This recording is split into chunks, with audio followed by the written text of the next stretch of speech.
¿Qué tal? Buenos días, bienvenidos y bienvenidas y gracias por sumarse a esta nueva jornada de la Semana de Investigación de UFLO Universidad, cuarto día, mañana concluye. Y la actividad de hoy es reserva cognitiva como factor protector del estado cognitivo a cargo de integrantes de la Facultad de Psicología y Ciencias Sociales, sede Comahue. Nos acompaña la doctora Echeverry Domenio. Lorena es licenciada en Psicología de UBA, magíster en Neuropsicología por el Instituto Universitario del Hospital Italiano de Buenos Aires y doctora en Psicología por la Universidad Maimónides. Es además docente de grado y posgrado en la Universidad de Comahue y UFLO e investigadora en el área de neuropsicología en estas mismas universidades. Por su parte, Juan Grech es licenciado en Psicología por UFLO y viene participando en proyectos de investigación que se inició previamente como estudiante y en los que actualmente continúa participando como investigador. Y María Eugenia de la Fuente es estudiante avanzada por la carrera de Psicología de UFLO, también sede Comahue. Así que, equipo, todo suyo. Bueno, gracias.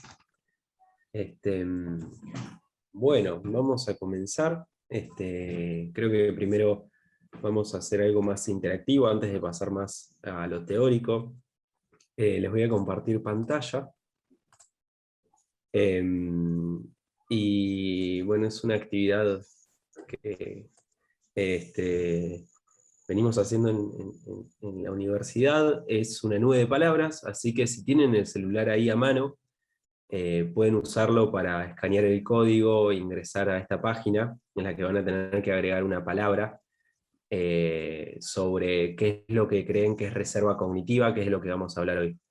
Si no pueden con el código, tienen sino el link de la página que les dice acá www.menti.com y después introducen el código de acá abajito. Así que nada, doy más o menos un minuto y vamos con la nube, como para introducir un poco el tema. A ver cuál es el conocimiento previo y qué se sabe de esto.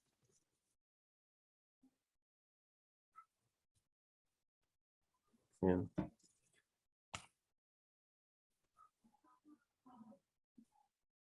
A ver.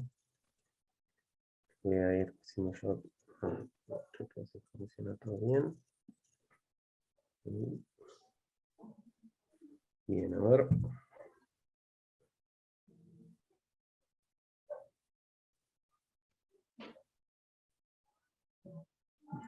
Bueno, sí, yo creo que estamos. A ver.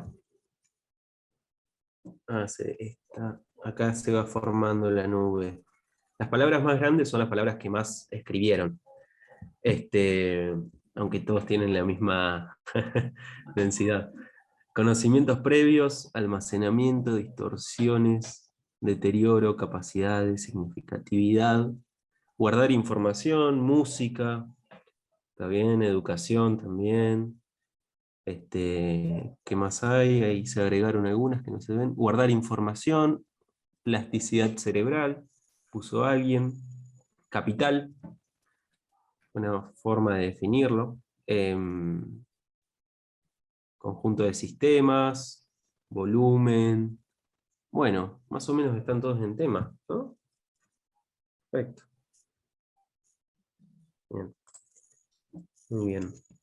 Bueno, ahora entonces les voy a pasar a compartir PowerPoint. ¿Se ve? Bueno, entonces, la charla es sobre reserva cognitiva como factor protector del estado cognitivo. Lo realizamos en el Centro San Rafael con la población que acude allí, con los pacientes que van ahí, que por lo general la población es de personas mayores de 65 años, y el tratamiento es más que nada de demencias, otras enfermedades neurodegenerativas. Y en convenio con la UFLO, ¿no? Que nos brinda el espacio. Bueno, esta presentación se desprende un segundito, se desprende del proyecto macro de investigación que se llama Factores Protectores y de Vulnerabilidad para el Estado Cognitivo de Personas Mayores del Alto Valle. Lo que estudiamos acá, como dice el título, son estos factores protectores que, en el que hoy le vamos a dar más importancia, es la reserva cognitiva, pero además estudiamos la resiliencia. Y factores de vulnerabilidad, sucesos de vida estresantes, depresión y ansiedad. Bien, bueno, ¿por qué estudiamos esto? Uno de los motivos relevantes es que, por ejemplo, las Naciones Unidas en 2019 sacó un informe que en Argentina, en el 2020, habían 5.137.000 personas mayores de 65 años. Para 2050 se espera que esto incremente a 9.480.000 personas, de personas mayores. Bueno, un número significativo. Va a ser acá en Argentina, que va a incrementar mucho la población de adultos mayores, como en el mundo. Además, el informe de Alzheimer en el 2019 internacional reveló datos que en 2019 habían 50 millones de personas afectadas por la enfermedad de demencia en el mundo, y para 2050 se cree que va a haber un incremento a 152 millones de personas con demencia en el mundo. Son números elevados, por eso es importante estas temáticas. Además, hay escasos estudios en la zona. Sin embargo, hay uno de Mías y de acá de Lorena, pero para continuar realizando estrategias terapéuticas de prevención y tratamiento, es relevante continuar con estos estudios. Bien, bueno, de los objetivos podemos hablar, comparar factores protectores, que como ya bien dije, está la reserva cognitiva y la resiliencia, nos vamos a centrar en la reserva cognitiva, y correlacionar reserva cognitiva y estado cognitivo. Las hipótesis más pertinentes para acá es la presencia de factores protectores como reserva cognitiva y resiliencia permiten predecir un mejor rendimiento del estado cognitivo en sujetos mayores de 65 años. Más adelante Lorena va a profundizar sobre esto. Perdón, acá no les mostré el gráfico de las Naciones Unidas, de la diferencia de población en 2020 y 2050. ¿Sí? Ahí claramente se ve en la pirámide cómo se va homogeneizando la pirámide. Bueno, y para pasar a hablar de reserva cognitiva, creo que antes tenemos que definir qué es estado cognitivo y deterioro cognitivo. Según Mías, en 2018, la define al estado cognitivo como condición estable de un conjunto de funciones neurocognitivas: orientación, lenguaje, memoria, atención, necesarias y satisfactorias para el desarrollo de la actividad mental en relación a las exigencias de la vida diaria en el área personal, laboral y social. ¿Sí? Como dato interesante, Mías se encuentra en 2017 una correlación positiva, significativa, entre educación, edad, género y estado cognitivo. En la que más quiero puntualizar es edad, que también a nosotros nos apareció significativo, ¿no? Y deterioro cognitivo, en su contrapartida, es la disminución del rendimiento de al menos una de las capacidades mentales o intelectivas siguientes: memoria, orientación, pensamiento abstracto, lenguaje, capacidad de juicio y razonamiento, capacidad para el cálculo y la habilidad constructiva, capacidad de aprendizaje y habilidad visoespacial. Ahí me faltó la cita, también es de Mías 2018.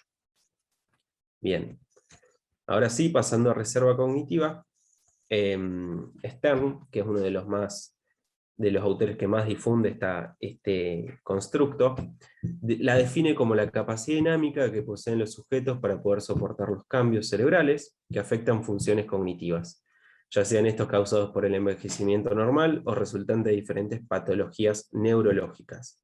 Stern en este estudio también menciona y describe que la reserva cognitiva podría trazar la aparición de síntomas de deterioro cognitivo. Por eso es tan relevante en este campo la reserva cognitiva como factor protector, ¿no? Dentro de reserva cognitiva, uno de los factores más importantes que se destacan como protectores para el estado cognitivo son factores genéticos, la educación, la complejidad laboral, la actividad física y de ocio, el estilo de vida, el bilingüismo, la estimulación cognitiva y la música. Estos son todos factores pertinentes que en distintas investigaciones aparecen repetidamente como que protegen al estado cognitivo. Y por último, para ir a algo más actualizado, Maceo y colaboradores en 2017 retoman la definición de Stern y concluyen y confirman lo que él menciona, ya que en su investigación ellos hicieron un estudio longitudinal de 7 años con los mismos sujetos, y descubrieron que, por ejemplo, la reserva cognitiva atrasa o retrasa 9 años el deterioro cognitivo leve. Podría retrasar por lo menos 9 años. Además, la reserva cognitiva anticipa el diagnóstico de demencia de Alzheimer por lo menos 4 años en personas con deterioro cognitivo leve y que tengan una anticipación, factores genéticos. ¿Sí? Y además protege, y bueno, como está muy relacionado este objetivo al otro, es retrasar los síntomas de deterioro del Alzheimer. Así que bueno, este constructo hace tiempo que se viene estudiando y hace tiempo viene dando resultados muy positivos como protector, ¿no? Así que bueno, voy a pasar a la parte más metodológica, le voy a dar el paso a Eugenia. Hola, buenos días. Bueno, a mí me toca presentar un poquito cómo fue la metodología del estudio del que surge la charla de hoy, ¿no? Para la elección de los participantes y de las muestras, bueno, primero que nada se trató de un estudio aplicado y exploratorio, de tipo transaccional, descriptivo y comparativo. La muestra estaba conformada por 244 casos de adultos mayores de 65 años de ambos géneros, residentes en el Alto Valle de Río Negro y Neuquén, esto es en Argentina, ¿no? Y que concurrían a realizarse, algunos a realizar evaluaciones cognitivas de San Rafael, y otros que, bueno, que surgieron voluntarios. Estos 244 sujetos voluntarios los dividimos en 2 grupos, ¿no es cierto?, para poder realizar el estudio. El grupo 1, que es el grupo control, está compuesto por 107 voluntarios con el estado cognitivo conservado. Para ello, realizaron evaluaciones neurocognitivas multifunción normal en relación con su edad y nivel de instrucción. Y el grupo 2, que fue el experimental, estaba compuesto por 137 sujetos voluntarios con un diagnóstico de demencia que cumplen con los criterios de deterioro cognitivo según el DSM-5.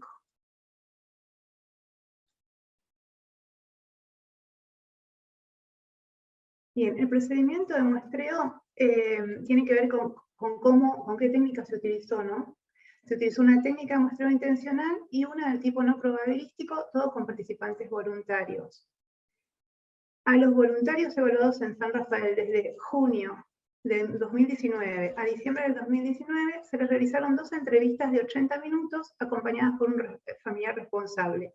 Y luego de ser evaluados con una batería neuropsicológica y que se confirmase su diagnóstico de demencia, se los invitó junto con el familiar responsable a participar de este estudio.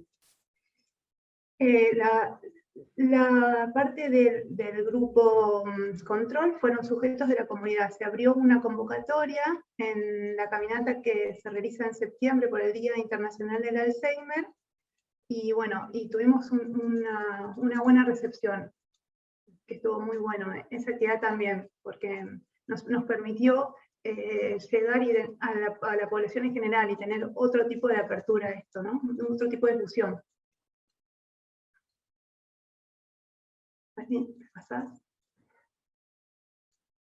Bueno, las variables de estudio como independientes tenemos los factores protectores, aquí está la reserva cognitiva, que es la que nos interesa hoy, y los factores de riesgo, que nosotros tomamos sucesos de vida y depresión. Y la variable dependiente es el estado cognitivo, valorado como normal, límite o como deterioro. ¿Cómo se personalizaron estas variables? A través de diferentes instrumentos. Instrumentos se los digo en la que sigue, Juan. Bien. Dentro del protocolo de admisión contamos con el consentimiento informado, que en el caso de los pacientes que tenían demencia también lo firmaban los familiares, y un cuestionario sociodemográfico que brinda información sobre datos sociofamiliares, sobre nivel educativo, nivel de instrucción y profesión, sobre antecedentes de enfermedades clínicas, neurológicas y psiquiátricas, presencia de enfermedades somáticas como hipertensión, colesterol, diabetes, entre otras, y medicación si están tomando, antecedentes familiares de enfermedades neurológicas y psiquiátricas, y hábitos de vida como horas de sueño, consumo de alcohol, de tabaco, actividad física, actividades recreativas o socialización. Para la valoración neuropsicológica, que tiene el objetivo de objetivar justamente el perfil cognitivo-conductual de los participantes, y de esta manera también garantizarnos que sean personas sanas o con deterioro, se utilizaron baremos locales, y la selección de test fue el AC3, que es también con una versión argentina, el INECO Frontal Screening, que es una prueba breve que valora funciones ejecutivas, el test de fluidez verbal, fonológica y semántica, y el test de aprendizaje auditivo verbal del REI.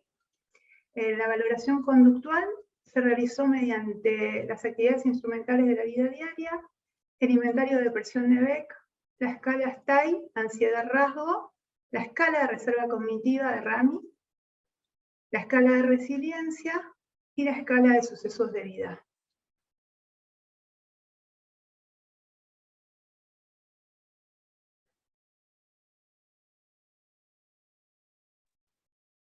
Bueno.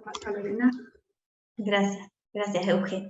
Bueno, y ahora vamos a hablar acerca de los resultados.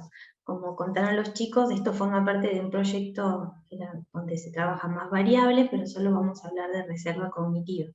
En el trabajo que hicimos en estos 2 años anteriores, porque este proyecto terminó en mayo de este año, en este proyecto nosotros veíamos tanto factores que protegían como que factores que vulneran el estado cognitivo. Pero bueno, dentro de lo que protege al estado cognitivo, la reserva cognitiva es una variable muy estudiada y en nuestro caso se confirma lo que otros estudios también vienen encontrando sobre la importancia de la reserva para prevenir la aparición temprana del deterioro cognitivo. Es decir, la persona puede tener las condiciones para desarrollar una demencia, pero cuando tenemos una reserva cognitiva mayor, eso hace que se enlentezca la aparición, ¿sí? Esto cumple ese rol de reserva justamente para, como protegiendo a la persona, porque tiene más recursos con que afrontar aquellas funciones que están descendidas, como puede ser la memoria, el lenguaje, etc. Bueno, vamos a ver primero, ¿me pasás la diapo, Juani? Bien, vamos primero a hablar un poquito brevemente de lo descriptivo de la muestra, que dijimos son 244 personas evaluadas, de las cuales, bueno, la mayoría son de género femenino. En cuanto a la edad, la media es de 74 años, con un desvío de 7. O sea, nosotros buscamos en general evaluar personas de más de 65. Una más. En cuanto al lugar de nacimiento, la mayoría son personas, bueno, como sucede en nuestra región, que las personas no son nacidas hay poco porcentaje de personas en Neuquén y Río Negro, el 23% de Neuquén y 12% de Río Negro, pero muchos de otras provincias, porque bueno, esta zona está caracterizada por la mayoría de personas que vienen de otras provincias, de otras ciudades, que vienen por cuestiones laborales a vivir acá al sur. Eso en relación al lugar de nacimiento. Y en cuanto al lugar de residencia, la mayoría de las personas evaluadas son de Neuquén, el 72%, de todos modos al centro donde se realizaron las evaluaciones, como es un centro de referencia en lo que es evaluación neuropsicológica en la zona, entonces mucha gente también viaja desde tanto Río Negro y desde el interior. Así que tenemos un porcentaje alto de personas de la ciudad de Neuquén, pero también hay un 16%, casi 17%, de personas que son de Río Negro y de otras provincias. Lo que hace interesante que nuestra muestra sea bastante heterogénea, porque si bien es del Alto Valle, pero lo que siempre vemos de nuestra población que no es bastante representativa de todo el país.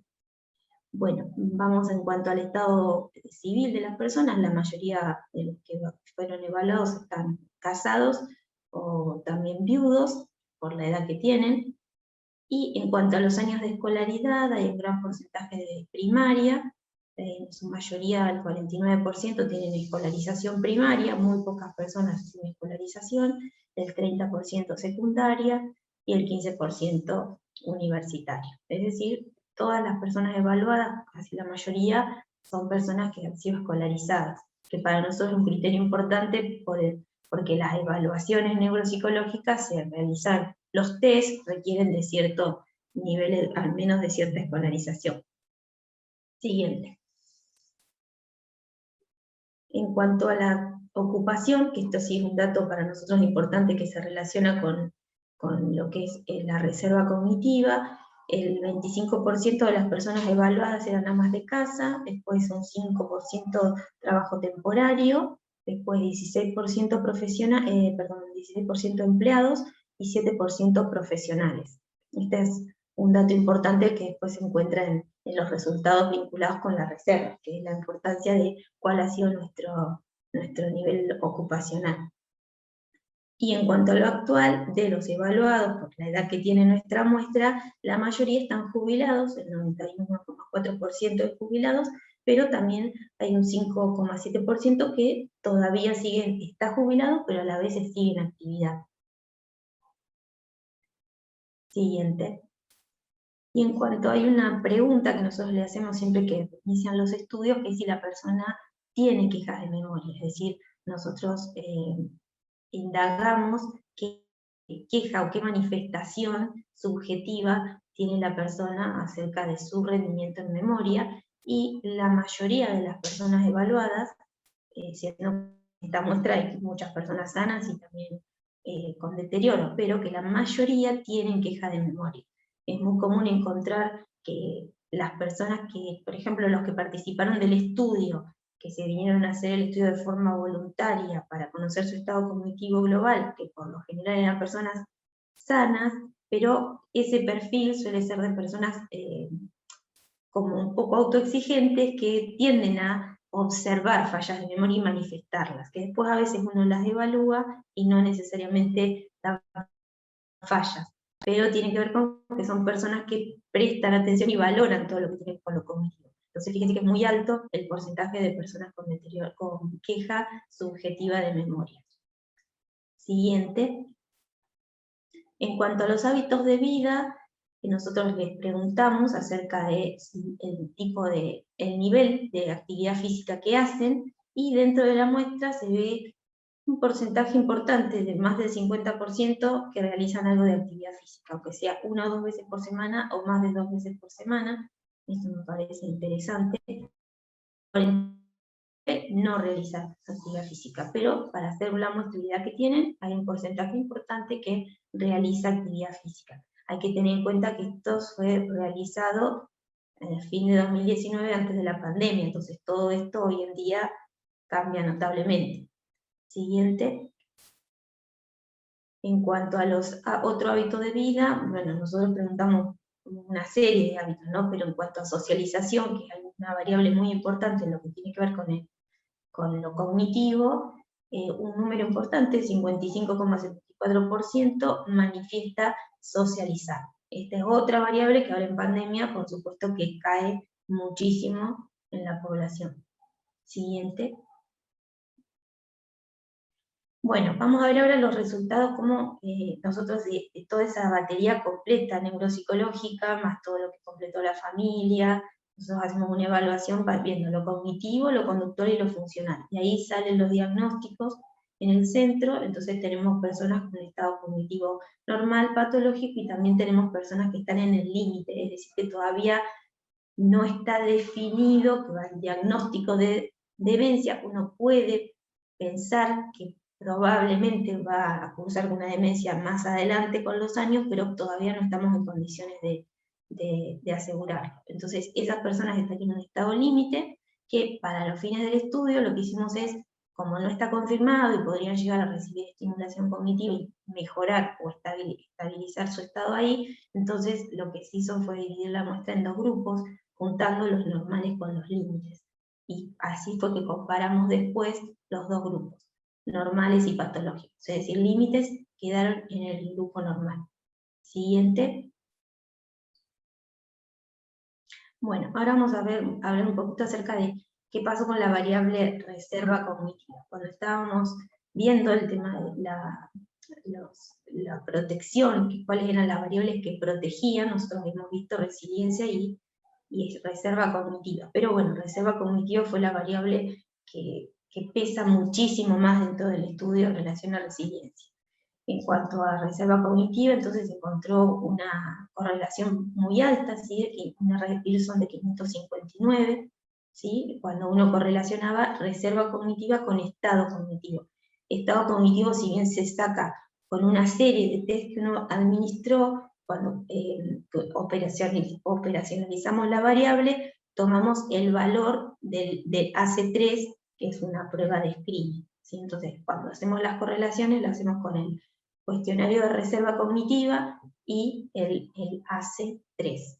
El cuestionario de reserva cognitiva, para los que no lo conocen, pero posiblemente sí lo conocen, es un cuestionario que completa la persona, donde la persona completa su grado de escolaridad, entonces tiene distintas opciones, donde va desde que si no tuvo estudios, si tiene primario, secundario, universitario, superior.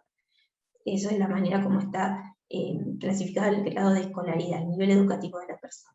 Después viene el nivel educativo de los padres, ¿sí? Si los padres no fueron escolarizados, si tuvieron escolaridad primaria, secundaria o superior. Después también una pregunta que es qué cantidad de cursos hizo la persona, si no ha hecho ningún curso, si hizo 1 o 2, si hizo 2 a 5 o si hizo más de 5. Después otra de las preguntas tiene que ver con la ocupación laboral, es decir, si la persona realizó solo las labores de la casa, si tiene una cualificación manual, si si es cualificado no manual, si es profesional o si ha llegado a tener un cargo directivo. Es decir, cuál ha sido el nivel de ocupación laboral máximo que tuvo la persona. Después se evalúa la música, ¿sí? Entonces se pregunta si la persona no escucha música, si al menos escucha música, y por último si tiene formación musical reglada. Luego viene idiomas, que es para ver si solo conoce el español o un solo idioma, si conoce, acá lo que se evalúa es si puede conversar en el idioma. Entonces, si tiene 2 idiomas, 3 o más. Luego viene actividad lectora, que es si no lee nunca, si lee ocasionalmente, por ejemplo, el diario, un libro, si lee 2 o 5 libros al año, de 5 a 10 o más. Y por último, en juegos intelectuales, donde se pregunta si no hace juegos intelectuales como ajedrez, crucigramas, si lo hace de forma ocasional, de 1 a 5 veces al mes, y la última es si lo hace frecuentemente, que es más de 5 veces al mes. Ese es el cuestionario de reserva cognitiva que nosotros utilizamos. Entonces, cuando uno hace una correlación entre el puntaje total de reserva cognitiva con el ACE, uno encuentra una correlación alta de una RECI 559.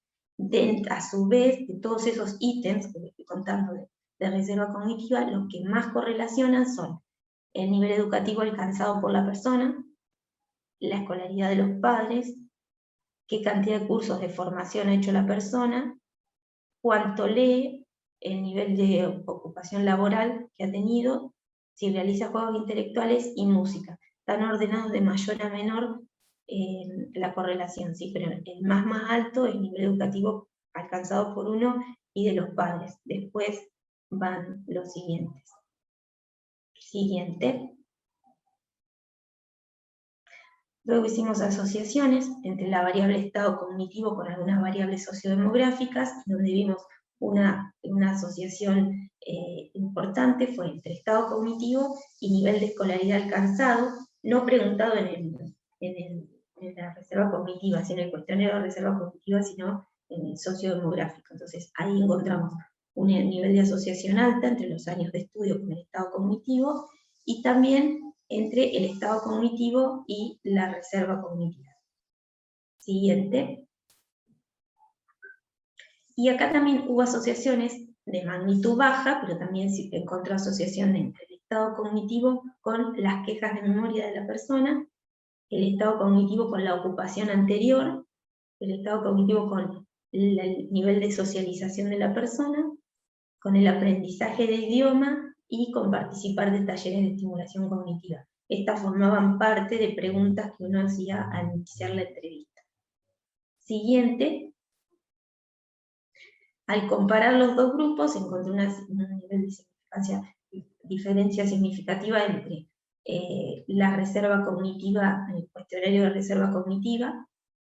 Si se fijan, el grupo de sanos con el grupo control es mucho más alta la media en la reserva cognitiva total, y también se encontró diferencias significativas en el nivel de escolaridad alcanzado, el de los padres, cursos, ocupación laboral, lectura y juegos intelectuales. En esas fueron las dimensiones de la reserva que hubo diferencias significativas. No lo hubo acá, por ejemplo, en lo que tuvo que ver con música. Siguiente. Y luego, bueno, trabajando solo con el grupo de sanos, con el grupo control, lo que encontramos es una correlación entre años de escolaridad con reserva cognitiva y ocupación anterior de la persona con reserva cognitiva. Siguiente. También hicimos un modelo de regresión logística, donde lo que encontramos es que la reserva cognitiva, nosotros en el modelo también incluimos resiliencia y otros factores.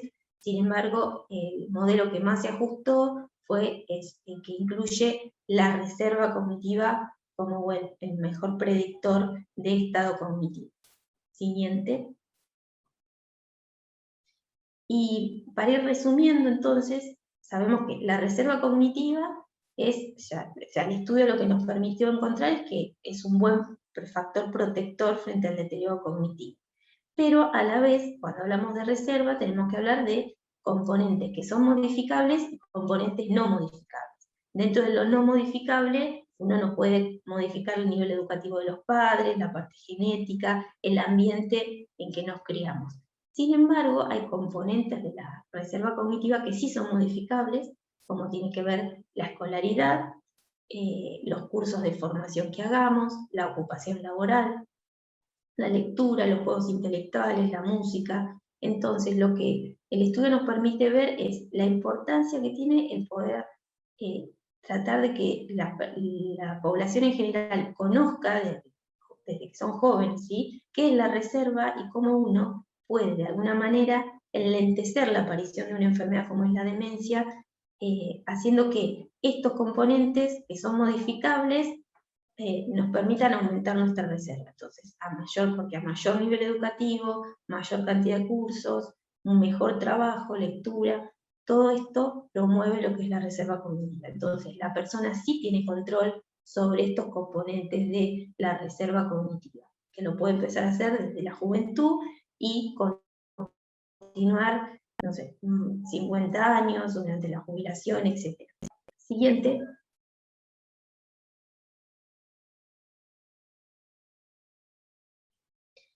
Entonces, es muy importante, de acuerdo con lo que encontramos, el poder hacer psicoeducación. Entonces, la reserva cognitiva nos sirve para enriquecer el ambiente y, como ya dijimos antes, esto permite, como hay plasticidad cerebral en el cerebro, la reserva lo que hace es crear nuevas rutas neuronales. Entonces, lo que nosotros encontramos dentro de los componentes de reserva son especialmente estos 6: años de escolaridad, curso, ocupación laboral, lectura, música y juegos intelectuales.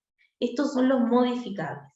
Entonces, ¿qué es lo que podríamos hacer? En cuanto a años de escolaridad, poder hacer psicoeducación para que la persona continúe su formación académica, así que aprenda cosas nuevas, conocer cuáles son los intereses de la persona para que continúe estudiando, aunque sea ya grande. Por otro lado, en cuanto a lo que es la ocupación laboral, hay distintos trabajos. Hay personas que tienen trabajos más rutinarios y automáticos, pero en lo posible ver la manera de poder durante la vida, el poder cambiar de puestos, aprender nuevas tareas. En caso de que esto fuera imposible, de acuerdo al trabajo que tenga la persona, bueno, esto se compensará con otros componentes de la reserva cognitiva. Pero cuando hay oportunidad de hacerlo, no quedarnos con la comodidad de un trabajo automático, rutinario, porque eso es lo que no ejercita el cerebro. Por otro lado, en cuanto a lo que es el ocio, lo que se debe hacer es fomentar la lectura, el escuchar música, tocar un instrumento. Por ahí, si la persona puede aprender una formación reglada, mejor, sino al menos el fomentar, el continuar escuchando música en los adultos y adultos mayores. Bueno, y después todo lo que con el ocio, ¿no? Visitas a museos, salidas, socialización, actividades artísticas, escribir, pintar, ir al teatro. Todo esto fomentaría la reserva cognitiva. Y a su vez, también los juegos intelectuales, ¿sí? Porque se puede seguir jugando toda la vida, se sirven los juegos tradicionales y también los juegos nuevos, tanto de forma individual, pero también con otras personas, y todo esto lo que hace es ayudar a mantener la mente activa y requiere de esfuerzo mental. Para eso, por ejemplo, se puede jugar con rompecabezas, tangram, sudokus, crucigramas, juegos de estrategia, ajedrez, etc.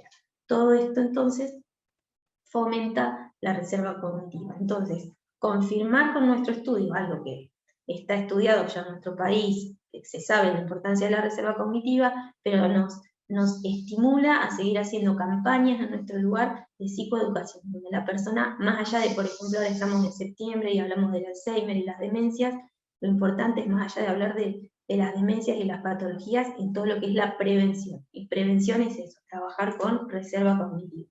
Siguiente y última, entonces, es importante seguir investigando en el área, identificar nuevos componentes que estén asociados con la reserva cognitiva, que pueden aportar información para programas de estimulación cognitiva en adultos mayores, puede aportar también información para seguir haciendo psicoeducación y programas de intervención para estimular la reserva en el envejecimiento activo. Si bien la reserva cognitiva se adquiere especialmente en la juventud, el estudio sugiere la importancia de mantener con la edad la actividad de lectura, la realización de juegos intelectuales, la escucha y práctica de la música, etc. ¿Sí? Porque son variables que actúan como protectoras de la normalidad cognitiva, por lo tanto se asocian con la disminución de riesgo de aparición de deterioro. Bueno, hasta acá me gustaría así hacer una nube de palabras ahora, para cerrar, y que pudieran ustedes sugerir de qué manera se puede aumentar la reserva cognitiva.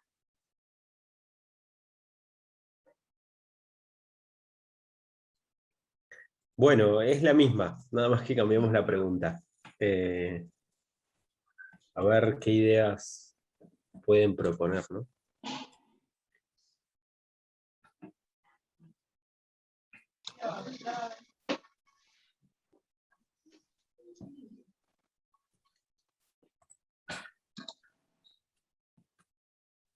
Hola, mi nombre es Juliana Bertone y me imagino por ahí la práctica de yoga, meditaciones, lectura, para aumentar la reserva cognitiva más que todo en adultos mayores. Nada, yo practiqué y sigo practicando y la verdad que con meditaciones y eso cuando no hago, noto la diferencia y me imagino en adultos mayores sería muy Sí, positivo.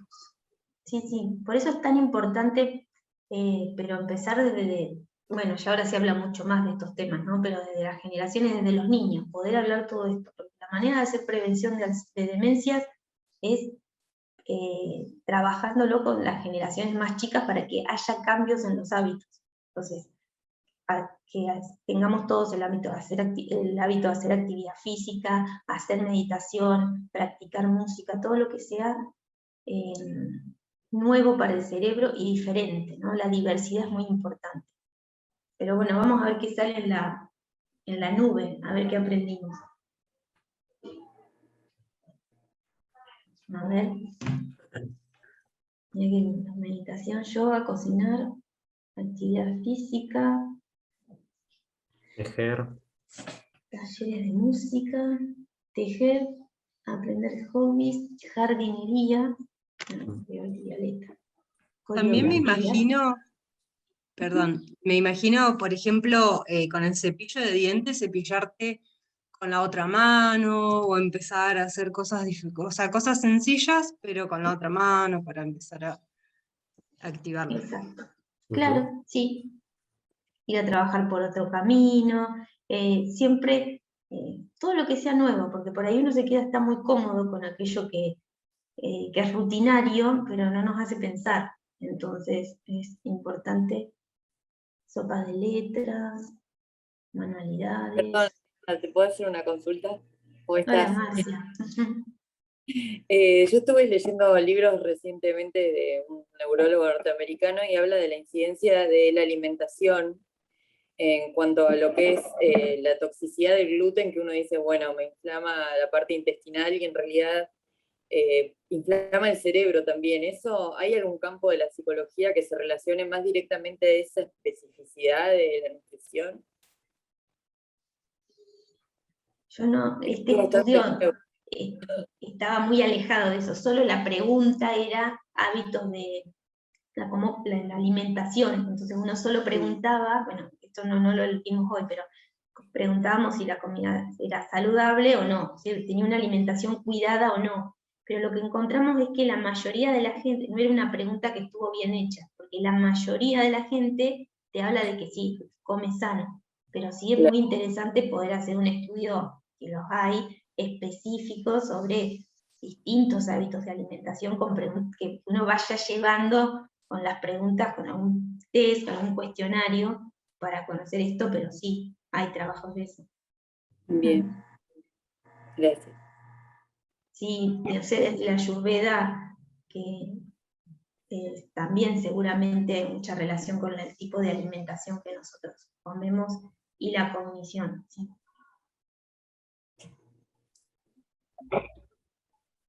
¿Qué más? Cultura, plantas, leer.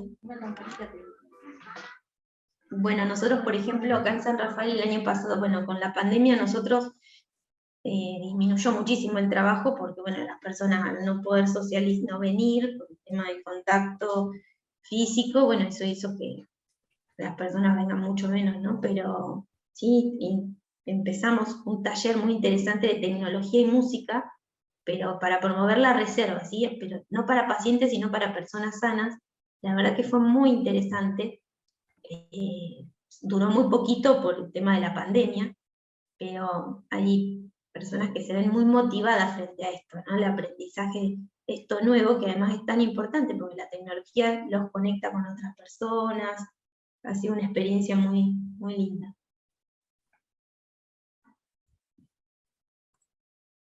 Cambiar rutinas, comentar películas. Hay una pregunta acá en el chat, me parece. A ver. O un comentario. Trabajé 2 años dando talleres de meditación para mayores en el ámbito público de salud. Creo que el mayor impacto de la actividad es fomentar la capacidad de cambio. Claro, sí, es Totalmente, sí. lo que veníamos charlando, ¿no? Totalmente. Esto inclusive con pequeñas conductas como si vas a trabajar, cambiar el camino yendo a trabajo. Esto fomenta el aprendizaje o la novedad genera cambios en el cerebro, genera plasticidad neuronal, rutas nuevas, y eso genera reserva cognitiva. Sí. Sí, y también, por lo menos en este grupo de mujeres que fui sosteniendo la actividad, lo que notaba era que había un darse por vencido muy fuerte, como si no hubiese posibilidad de cambio ante la actitud, ante la vida y un montón de cosas, ya estoy grande, y eso era como muy difícil de transitar, lo cual como que generaba como hábitos más rígidos y conductas más rígidas. Entonces, el grupal y el entender que se puede cambiar aún a una edad avanzada no sé, era como terapia grupal al final, pero era como apoyarse a esa posibilidad de cambio. No solo de hábitos, sino como de interpretación de la vida. Sí, bueno, por ejemplo, la experiencia esa del taller de tecnología que hicimos fue muy interesante, porque además las personas socializan, se divierten, hacían videos, la verdad que fue una experiencia muy, muy bonita, porque era aprender, la mayoría como tenían un estado cognitivo normal, lo básico del celular lo conocían y de las redes, pero aprendían cosas nuevas, ¿no? Hacer videos, bueno, cosas de mayor nivel y la verdad que la pasaban muy, muy bien, fue muy interesante. Y compartir con los demás, la socialización es muy importante. Sí, nos enfrentábamos también, o ellos se enfrentaban mucho a la frustración, como vos decías, Ana, pero que también es parte, ¿no?, del aprendizaje. Creo que todos los que estudiamos alguna vez hemos sentido, pero bueno, eso genera, justamente cuando uno está aprendiendo es cuando el cerebro no quiere porque quiere reservar lo máximo de energía, entonces le cuesta, pero bueno, hay que hacerlo. Buenos días. Bueno, vamos a ir cerrando, no sé si queda una preguntita más. Hay Sí, alguna de María Zeto en el chat. Bueno, pasa que yo no las puedo ver porque está la pantalla compartida. Dice, consulto si incide la etapa de la vida en que se promueven estos hábitos y costumbres en la protección del estado cognitivo y en ese sentido la cantidad de años que estos se practican. Me pregunto sobre todo porque muchos de estos talleres preventivos apuntan a grupos de gente mayor. Y sí, porque como que recién ahora, ¿no? Como que está muy en boga esto de hacer los talleres. Antes, no, de hecho hoy en día, no sé, hay talleres hasta para jubilarte, ¿no? Para prepararte, para jubilarte, como que cada vez más conciencia. Entonces es muy importante a partir de los 50 años empezar a hacer actividades, además de lo que uno hace lo laboral, empezar a hacer otras cosas nuevas.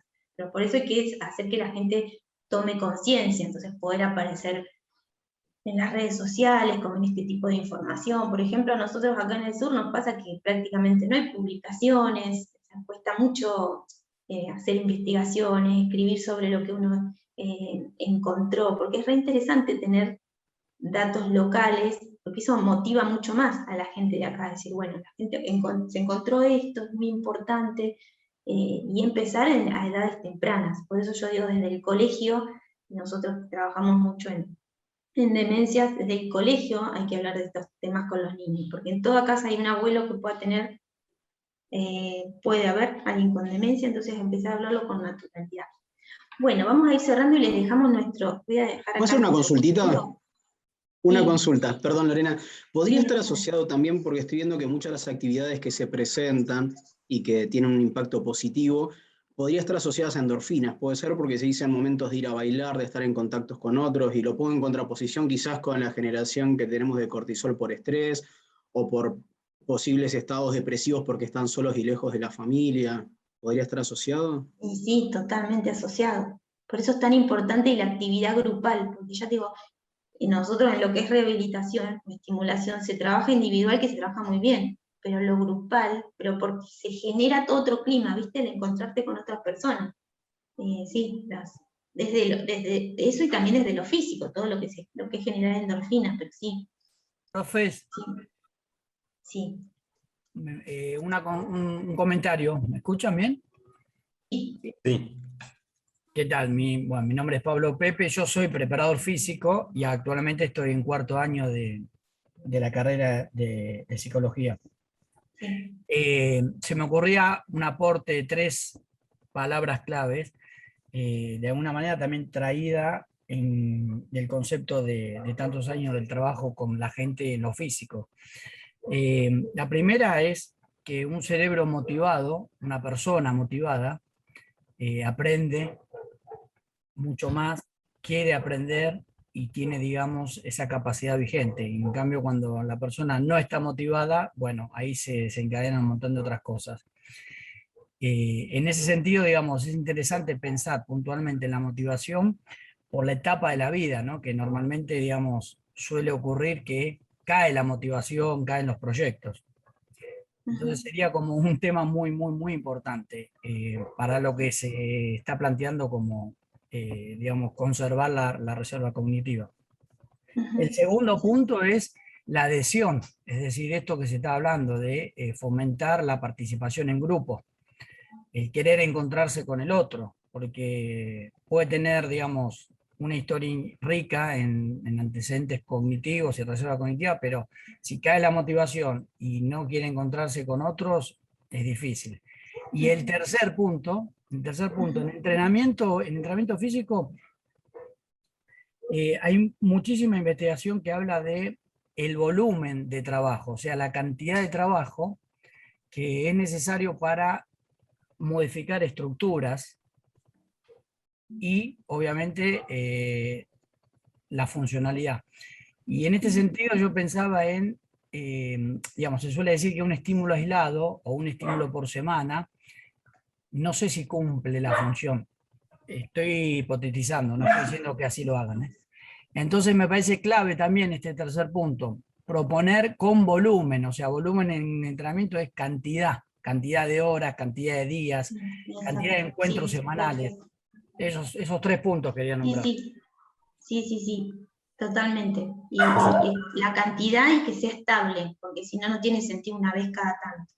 Bueno, cualquier cosa ya les dejamos ahí nuestro correo para que se comuniquen y le damos lugar ahora a las chicas que tienen la próxima conferencia, así que les agradecemos mucho por escucharnos y quedamos a disposición para cualquier cosa que necesiten. Muchas gracias, Lorena. Felicitaciones. No, gracias. Chao. Nos vemos.